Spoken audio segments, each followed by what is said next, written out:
Great Wall of China. A stone dragon stretched across mountains and deserts, built to keep invaders out. But it carries another name, spoken with discomfort. The world's longest cemetery.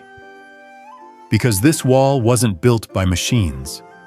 It was built by conscripted soldiers, prisoners, and forced laborers. And over centuries of construction and defense, the estimated death toll ranges from hundreds of thousands to over 1 million, depending on the dynasty and the source. Many were buried near where they fell, their names swallowed by dust, stone, and time. And even now, at lonely sections like Jiayuguan Pass, people still describe the same unsettling pattern. The feeling of being watched, sounds carried by wind that don't belong, and, at dusk, figures on the battlements that look like Ming-era sentries, standing as if the wall never stopped needing guards.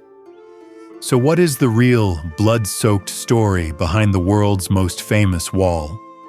And why do so many people insist some of its builders and defenders never truly left? To understand why the wall still inspires those stories, you have to unearth the history first. And the history of the Great Wall isn't a single moment. It's a long chain of construction that stretches across 2,000 years, through the rise and collapse of empires. More than 20 dynasties contributed to it, each raising and rebuilding sections for their own pressures and their own fears. Because the wall wasn't born from vanity. It was born from a specific terror, an agricultural empire trying to defend itself against the nomadic horsemen of the northern steppes. Fast-moving raiders who could strike without warning, vanish into open land, and return before anyone could recover. For a farming society, that kind of threat was terrifying in a way walls were designed to answer.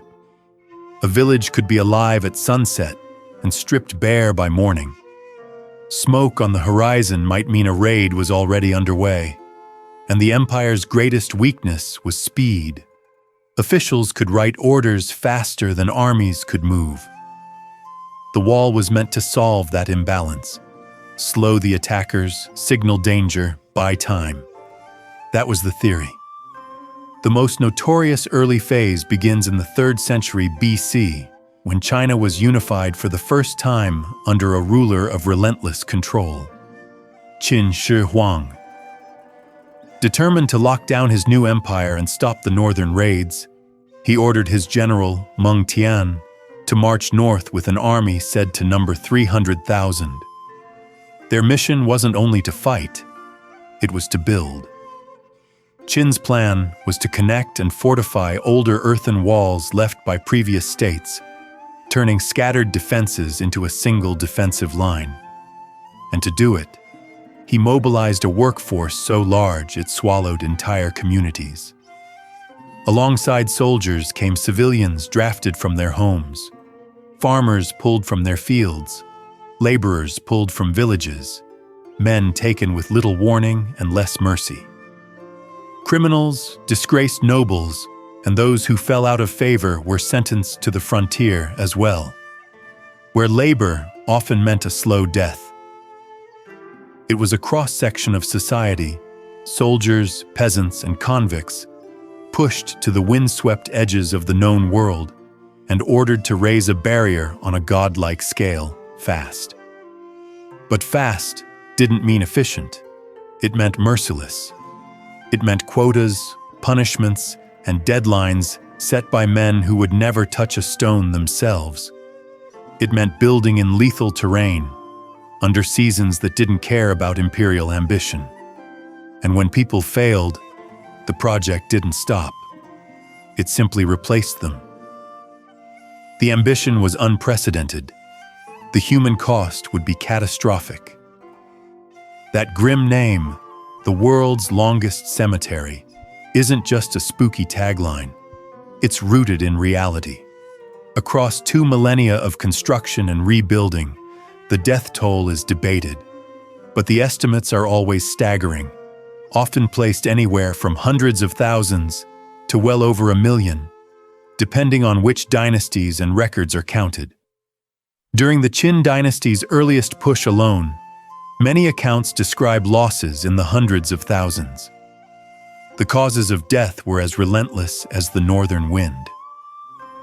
In summer, heat baked the earth until stone felt like a griddle. In winter, gales cut through thin rags and turned sweat into ice.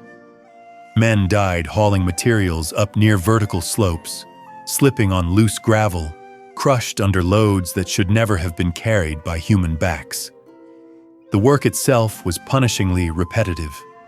Quarry, lift, drag, tamp, stack, day after day, with crude tools, splintered wooden frames, rope harnesses that cut into skin, and overseers who cared more about progress than survival. In places, crews packed earth in layers and pounded it until it hardened like stone. Elsewhere, they wrestled heavy bricks into place, while hands shook from cold and hunger. They died slowly on poor rations, thin porridge, stale grain, whatever could be transported to the frontier. And they died in camps where sickness spread fast through crowded tents, bad water, and open wounds that never truly healed. Accidents weren't rare, they were routine.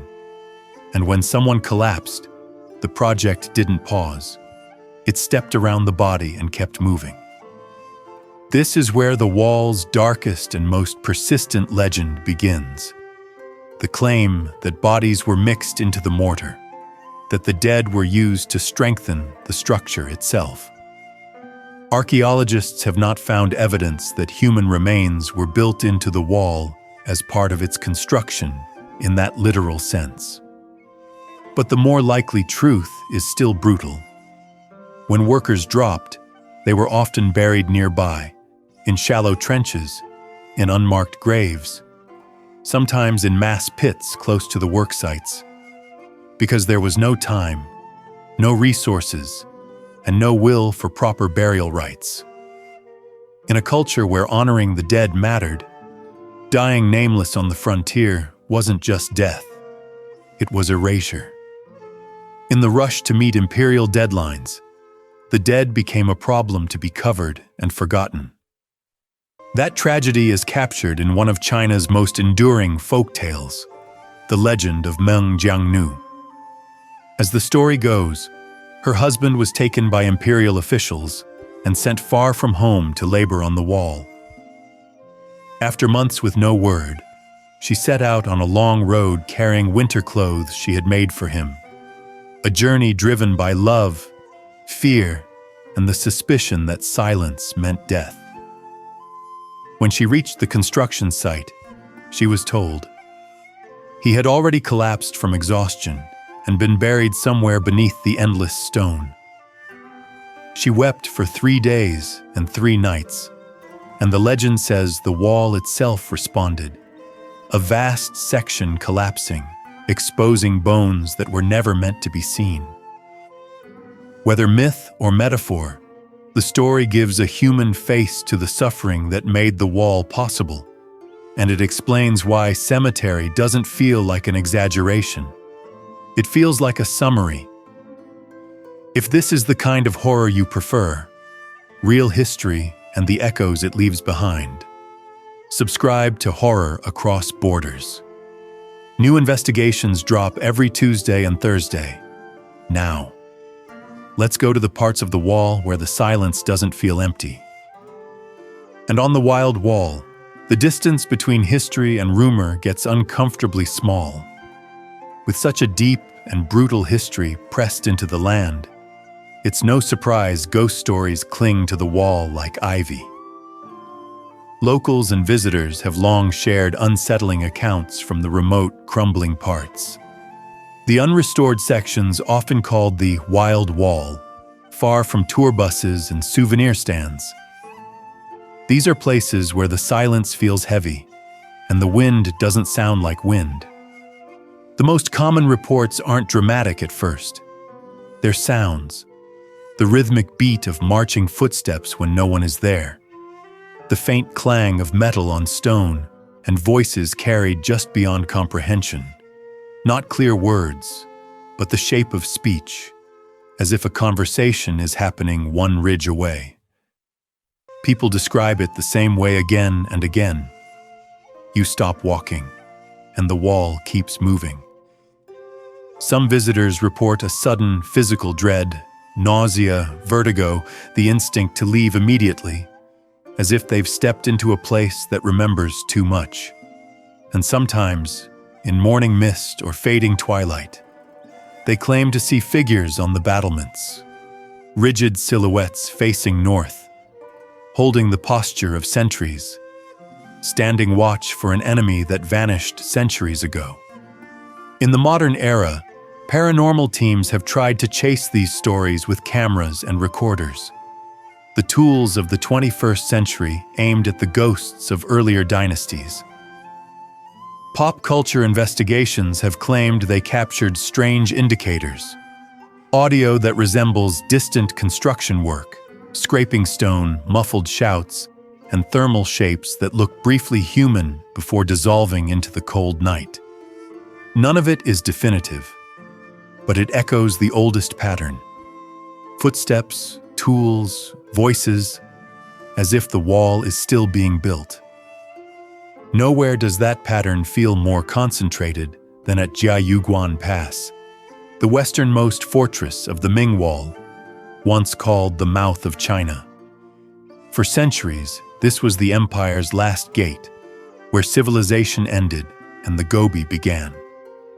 For soldiers stationed there, it was a lonely vigil under endless sky.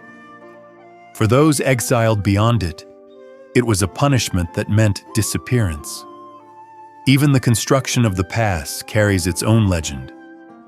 The mathematician and architect Yi Kaijian calculated the exact number of bricks required, 99,999, and the supervising official threatened years of punishment if the count was wrong by even one. When the fortress was completed, a single brick remained. Yi claimed a supernatural force placed it there to stabilize the structure, and that removing it would cause the fortress to collapse. The official didn't dare test it.